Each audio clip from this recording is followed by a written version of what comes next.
Hello বন্ধুগণ, আমি সাধনা। নতুন একটা ঝাঁকানাকা রেসিপিতে তোমাদের সবাইকে স্বাগত জানাই। আজকে আমি তোমাদের সাথে আমলকি দিয়ে দারুণ একটা হেলদি আর টেস্টি রেসিপি শেয়ার করছি। এখন যেহেতু ওয়েদার চেঞ্জ হচ্ছে, এই সময় কিন্তু আমাদের বাচ্চা থেকে বড় সকলেরই কিন্তু সর্দি, কাশি, গলা ব্যথা, এমনকি গ্যাস অম্বলের সমস্যা লেগেই থাকে। তো সেই সব সমস্যার সমাধান করার জন্য আজকে আমলকি দিয়ে এমন একটা রেসিপি তোমাদের সাথে শেয়ার করছি, যেটা তোমরা খুব সহজে বাড়িতে বানিয়ে নিতে পারবে আর বাচ্চা থেকে বড় সবাই মজা করে খেয়ে নেবে। তো রেসিপিটির প্রথম থেকে শেষ পর্যন্ত দেখার জন্য তোমাদের কাছে অনুরোধ রইল, কোথাও স্কিপ করো না, তাহলে আসল জায়গাগুলো মিস করে যাবে। তো চলো দেখে নেওয়া যাক আজকের রেসিপি। আমলকির এই হেলদি আর টেস্টি রেসিপিটা বানানোর জন্য এখানে আমি নিয়েছি 900 গ্রাম আমলকি। আমলকির পরিমাণটা তোমরা বাড়িয়ে বা কমিয়ে নিতে পারো, তাতে কোনো সমস্যা নেই। এখন এই আমলকিগুলোকে জলের মধ্যে দিয়ে খুব ভালো করে এভাবে হাত দিয়ে ঘষে ঘষে আমলকিগুলোকে ধুয়ে পরিষ্কার করে নিতে হবে। তারপরে আমলকিগুলোকে একটা পরিষ্কার কাপড়ের মধ্যে রেখে আমলকিগুলোকে খুব ভালো করে মুছে নিতে হবে, যাতে আমলকির গায়ে একটুও জল না থাকে। তো বন্ধুগণ, আমলকিতে রয়েছে প্রচুর পুষ্টিগুণ। আমলকির গুণাগুণের কথা বলে শেষ করা যাবে না। নিয়মিত যদি আমলকির জুস খাওয়া যায়, তাহলে আমাদের চুলের সমস্যা, ত্বকের সমস্যা থেকে কিন্তু খুব সহজে মুক্তি পাওয়া যায়। তো দেখো, এখানে আমি আমলকিগুলোকে একটা পরিষ্কার কাপড় দিয়ে খুব ভালো করে মুছে নিয়েছি। এইভাবে কিন্তু আমলকিগুলোকে খুব ভালো করে মুছে নিতে হবে, যাতে আমলকির গায়ে একটুও জল না থাকে। এখন এই আমলকিগুলোকে ভাপিয়ে নেব। আমলকিগুলোকে কিন্তু আমি সরাসরি জলের মধ্যে দিয়ে সেদ্ধ করে নেব না, আমলকিগুলোকে আমি ভাপিয়ে নেব। তার জন্য এখানে একটা ঝাঁঝরি থালা নিয়েছি। ঝাঁঝরি থালার মধ্যে সমস্ত আমলকিগুলোকে ঢেলে দিলাম। এখন এই আমলকিগুলোকে ভাপিয়ে নিতে হবে। তার জন্য চলে যেতে হবে কড়াইয়ের কাছে। গ্যাসের ফ্লেমটা জ্বালিয়ে দিয়ে কড়াইতে আমি আগে থেকে বেশ কিছুটা জল গরম হতে বসিয়ে দিয়েছি। আর জলটা যখন গরম হয়ে গেছে, জলের মধ্যে এরকম একটা স্ট্যান্ড বসিয়ে দিলাম। সেই স্ট্যান্ডের উপরে আমলকির ঝাঁঝরি থালাটাকে খুব সাবধানে বসিয়ে দিতে হবে। তারপরে ধামাচাপা দিতে হবে, মানে ঢাকনাটা বন্ধ করে গ্যাসের ফ্লেম মিডিয়াম টু হাইতে রেখে 3 থেকে 4 মিনিট সময় ধরে আমলকিগুলোকে ভাপিয়ে নিতে হবে। আর ঢাকনার উপরে যে ছিদ্রটি আছে সেটা কিন্তু অবশ্যই বন্ধ করে দিতে হবে, তাহলে দেখবে আমলকিগুলো খুব তাড়াতাড়ি ভাপানো হয়ে যাবে। তো এখন আমি তোমাদের 2 মিনিট পরে ঢাকনাটা খুলে দেখাচ্ছি। 2 মিনিট পরে একবার ঢাকনাটা খুলে এভাবে একটু ঝাঁকানাকা করে আমলকিগুলোকে একটু উল্টে পাল্টে দিতে হবে, তাহলে আমলকির সব দিকগুলো খুব ভালোভাবে ভাপানো হয়ে যাবে। খুব ভালো করে একটু উল্টে পাল্টে দিয়ে আবার ধামাচাপা দিতে হবে, মানে ঢাকনাটা বন্ধ করে আরও 2 মিনিট সময় ধরে আমলকিগুলোকে সেদ্ধ করে নিতে হবে। তো দেখো, 4 মিনিট সময় ধরে আমলকিগুলোকে সেদ্ধ করে নিয়েছি। এর থেকে বেশি সময় ধরে কিন্তু সেদ্ধ করার একদমই দরকার নেই। আমলকিগুলো দেখো একটু কিন্তু ফেটে ফেটে গেছে। তো এইভাবে 3-4 মিনিট সেদ্ধ করার পরে দেখবে আমলকির গায়ে একটু একটু ফেটে ফেটে যাবে। এই দেখো, তোমাদের দেখিয়ে দিচ্ছি, প্রচণ্ড গরম। তো এইরকম যখন একটু ফেটে ফেটে যাবে, তখনই কিন্তু আমলকিগুলোকে নামিয়ে নিতে হবে।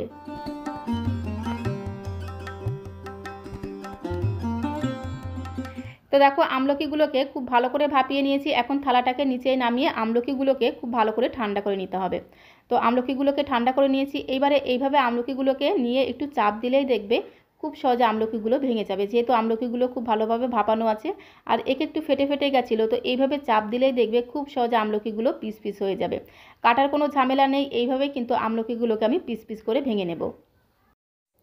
তো বন্ধুগণ, আজকের রেসিপিটি ভালো লাগলে প্লিজ একটা লাইক করে দিও। বেশি বেশি করে বন্ধুবান্ধবদের সঙ্গে শেয়ার করে দেওয়ার অনুরোধ রইল। নতুন বন্ধু হয়ে থাকলে অবশ্যই চ্যানেলটিকে সাবস্ক্রাইব করে দেওয়ার অনুরোধ রইল, যাতে যখন এরকম সুন্দর সুন্দর নতুন নতুন রেসিপি আপলোড করব, সঙ্গে সঙ্গে নোটিফিকেশন আগে তোমার কাছে পৌঁছে যায়। তো আমলকিগুলোকে এইভাবে ভাপিয়ে নিলেই দেখো কত ইজিলি আমলকিগুলোকে পিস পিস করে ভেঙে নেওয়া যাচ্ছে।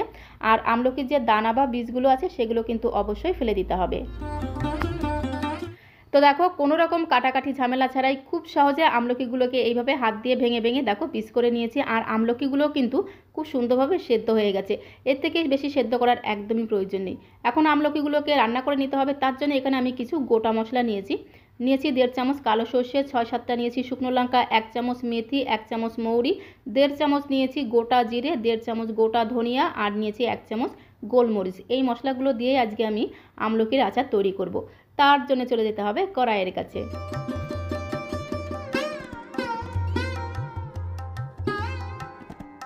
গ্যাসের ফ্লেমটা জ্বালিয়ে দিয়ে একটা কড়াই বসিয়ে দিয়েছি। কড়াইটা গরম হয়ে গেলে সমস্ত গোটা মশলাগুলো কড়াইতে দিয়ে দিলাম। তারপরে গ্যাসের ফ্লেমটা মিডিয়াম টু লোয়ে রেখে খুব সুন্দর করে একদম ঘোটানাটা করে মশলাগুলোকে একটু হালকা লাল করে ভেজে নিতে হবে। যখন মশলা থেকে খুব সুন্দর একটা ভাজা ঘ্রাণ বেরোবে, তখন এটাকে একটি প্লেটের মধ্যে ঢেলে নিতে হবে। তারপরে মশলাটাকে খুব ভালো করে ঠান্ডা করে নিতে হবে। আর এই যে শুকনো লঙ্কাগুলো দেখছো, এইগুলোকে আমি আরেকটু লাল লাল করে ভেজে নেব। ঠিক এই রকম করে একটু লাল লাল করে ভেজে নিতে হবে, তাহলে আচারের মধ্যে শুকনো লঙ্কা ভাজা খুব সুন্দর একটা ঘ্রাণ পাওয়া যাবে। এখন মশলাটাকে খুব ভালো করে ঠান্ডা করে তারপরে মিক্সিং জারের মধ্যে দিয়ে আধ ভাঙা করে নেব। পুরোপুরি কিন্তু একদম মিহি করে গুঁড়ো করব না, একটু আধ ভাঙা করে গুঁড়ো করে নেব, তাহলে আচারে খেতে কিন্তু দারুণ লাগবে। যে কোনো আচারের মশলাটা যদি একটু আধ ভাঙা করে নেওয়া যায় তাহলে খেতে কিন্তু দারুণ লাগে। তো মিক্সিং জারের মধ্যে দিয়ে ঠিক এরকম আধ ভাঙা করে নিলাম। তোমরা চাইলে কিন্তু শিলনোড়াতে দিয়েও কিন্তু এরকমভাবে আধ ভাঙা করে নিতে পারো। তো একটু প্লেটের মধ্যে ঢেলে তোমাদের দেখাচ্ছি। ঠিক এইরকম করে কিন্তু মশলাটাকে আধ ভাঙা করে গুঁড়ো করে নিতে হবে। এদিকে কড়াইটা যখন গরম হয়ে গেছে, কড়াইতে দিয়ে দিলাম 3 থেকে 4 চামচ সরষের তেল। যে কোনো আচার যদি সরষের তেল দিয়ে করা যায় তাহলে আচারটা অনেক দিন অবধি ভালো থাকে আর খেতেও কিন্তু দারুণ টেস্ট হয়। তেলটা যখন গরম হয়ে যাবে 1 চামচের 4 ভাগের 1 ভাগ দিয়ে দিতে হবে হিং ফোড়ন। একটু হিং ফোড়ন দিলে যেমন সুন্দর টেস্ট হবে, ফ্লেভারটাও কিন্তু দুর্দান্ত হবে। হিংটাকে খুব সুন্দর করে একদম ঘোটানাটা করে একটু ভেজে নিতে হবে। হিং থেকে যখন খুব সুন্দর একটা ভাজা ঘ্রাণ বেরোবে তখন এর মধ্যে সেদ্ধ করা আমলকিগুলো দিয়ে দিতে হবে।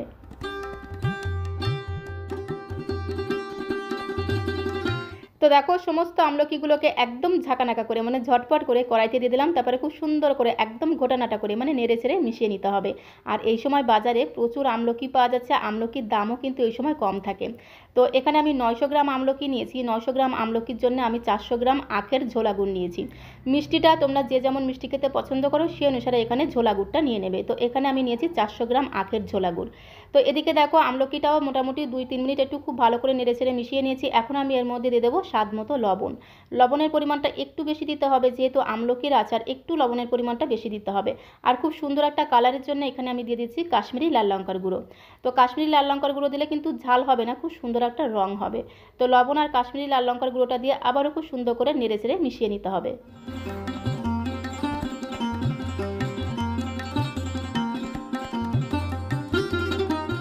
তো দেখো আমলকিটাকে 2 মিনিট সময় ধরে খুব ভালো করে ভেজে নিয়েছি। এখন আমি এর মধ্যে দিয়ে দেবো আখের গুড়। তো এখানে আমি 400 গ্রাম আখের গুড় দিয়ে দেবো। তোমরা যে যেমন মিষ্টি খেতে পছন্দ করো সেই অনুসারে এখানে মিষ্টিটা অ্যাড করে দেবে। আর এই আমলকিতে কিন্তু কোনো রকম জল দেওয়া যাবে না। এই আখের গুড়টা গলেই দেখবে অনেকটা জল বেরিয়ে যাবে, সেই জলেই কিন্তু আমলকিটা খুব সুন্দরভাবে রান্না করা হয়ে যাবে। তো আখের গুড়টা দিয়ে আবারও খুব সুন্দর করে একদম ঘোটানাটা করে মিশিয়ে নিতে হবে।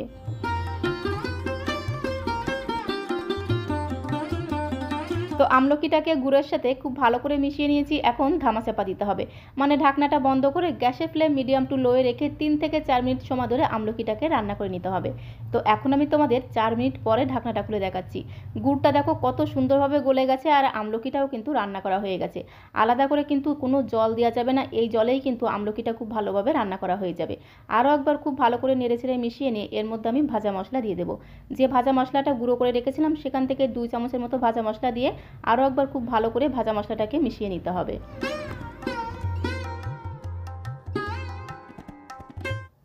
তো প্রথমে 2 চামচ ভাজা মশলা দিয়ে আমলকির সাথে খুব ভালো করে মিশিয়ে নিয়েছি। এখন ঢাকনাটা বন্ধ করে আরও 2 মিনিট সময় ধরে আমলকিটাকে রান্না করে নেব। এতে কী হবে, আমলকির যে ঝোলটা আছে সেটা কিন্তু একটু শুকিয়ে যাবে। তো এখন আমি তোমাদের আরও 2 মিনিট পরে দেখাচ্ছি। দেখো ঝোলটা কিন্তু অনেকটাই শুকিয়ে গেছে। এর থেকে কিন্তু বেশি শোকাবো না, এরকম একটু ঝোল ঝোল থাকলে কিন্তু আমলকিটা খেতে আরও বেশি টেস্টি লাগবে। তো খুব ভালো করে নেড়ে ছেড়ে মিশিয়ে নিয়ে গ্যাসের ফ্লেমটা বন্ধ করে দেবো। গ্যাসের ফ্লেমটা বন্ধ করে দিয়ে এর মধ্যে আরও 2 চামচ ভাজা মশলা দিয়ে দেবো। বাচ্চারা কাঁচা আমলকি খেতে একদমই পছন্দ করে না। তো এইভাবে যদি আমলকির আচার বানিয়ে দিয়ে যায়, বাচ্চা থেকে বড় সবাই একদম আঙুল চেটেপুটে খেয়ে নেবে। দারুণ টেস্টি খেতে হয়। তো লাস্টে আমি আরও 2 চামচ ভাজা মশলা দিয়ে দিলাম। তারপরে খুব সুন্দর করে একদম ঘোটানাটা করে মিশিয়ে নিলেই আমলকির আচারটা কিন্তু একদমই তৈরি হয়ে যাবে। তো দেখো আমলকির আচারটা কিন্তু একদমই তৈরি হয়ে গেছে। তো এই আমলকির আচারটাকে যদি বেশি দিন ধরে রেখে খেতে চাও তাহলে এর মধ্যে একটু ভিনিগার দিতে হবে। তো আমি বেশ অনেকটা পরিমাণে আমলকির আচার বানিয়েছি, বেশ কিছুদিন ধরে খাবো, তার জন্য এর মধ্যে 1 চামচ দিয়ে দিচ্ছি ভিনিগার। একটু ভিনিগার দিলে কিন্তু আমলকির এই আচারটা অনেক দিন অবধি ভালো থাকবে। 1 চামচ ভিনিগার দিয়ে খুব সুন্দর করে মিশিয়ে নিয়ে এবার একটি পাত্রে আমি এটাকে সার্ভ করে দেবো। তো বন্ধুগণ, এখন যেহেতু অল্প অল্প শীত পড়তে শুরু করেছে আর এই শীতের শুরুতেই যদি একটু বেশি করে আমলকির আচার বানিয়ে একটা এয়ারটাইট কন্টেনারে রেখে প্রতিদিন 1-2 করে খাওয়া যায়, তাহলে সর্দি কাশি গলা ব্যথা এমনকি গ্যাস অম্বলের সমস্যা থেকেও কিন্তু অনেকটাই রেহাই পাওয়া যায়। তো দেখো এখানে সমস্ত আচারটাকে আমি বোলের মধ্যে নিলাম। কিছুটা আচার এখানে আমি একটা কাচের বয়াম নিয়েছি, তার মধ্যে দিয়ে দেবো।